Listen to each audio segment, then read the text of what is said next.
Na na na, na na na. Malayo ang isipang pinapatangay sa simoy ng hangin na humahaplos sa mga dahon ng puno at pinapasayaw sa ritmo ng ihip nito. Isipang apo sa mga alalahanin, lupay-pay sa mga alituntunin, at kinapos ng mga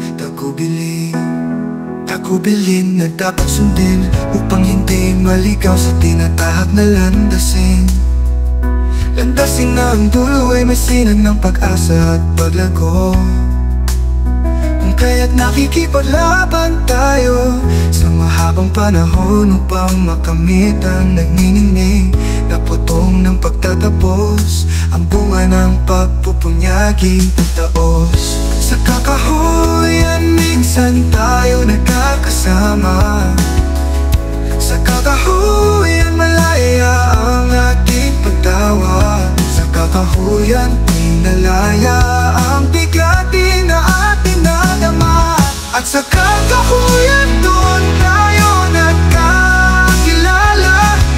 Nakilala kita kahit matagal na tayong magkasama. Nakilala kita kahit ang mga ngiti mo ay nakita ko na.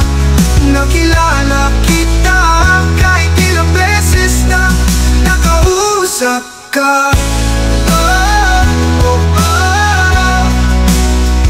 Nakilala kita na may katauhan ka palang naiiba. Iba ka ba talaga o ako ang di pangkaraniwan? Dahil ako ang umasa na ang puso mo ay aking pangtahanan.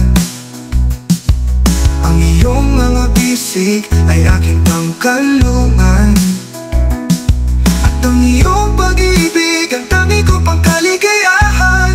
Ngunit sa kakahuyan na ito'y binulong ko sa hangin, isinumbong ko sa kanyang simoy ang mga pagtangis ko at panahoy. Bakit hindi ako sila at hindi sila ako? Bakit ang kaligayahan nila ay hindi ligaya ko? Bakit hindi kami pantay at magkakapareho ang nakamit sa mundong ito? Kung kaya sa puso ay may sumibol na paniibuho, kakahuyan itago mo ako sa lilim ng iyong mga sanga. Yapusin mo ako upang ang kapananagan ay aking madama. Ilayo sa mga magkamandag na ulupong upang hindi mapahamak mula sa kanilang matatalas na dilaw. Kinabukasan ko'y masisira. Kakahuyan, itago mo ako sa lilim ng iyong mga sanga.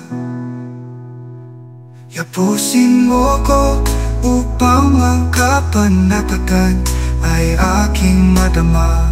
Ilayo sa mga makamandag na ulupong upang hindi mapahamak mula sa kanilang matatala.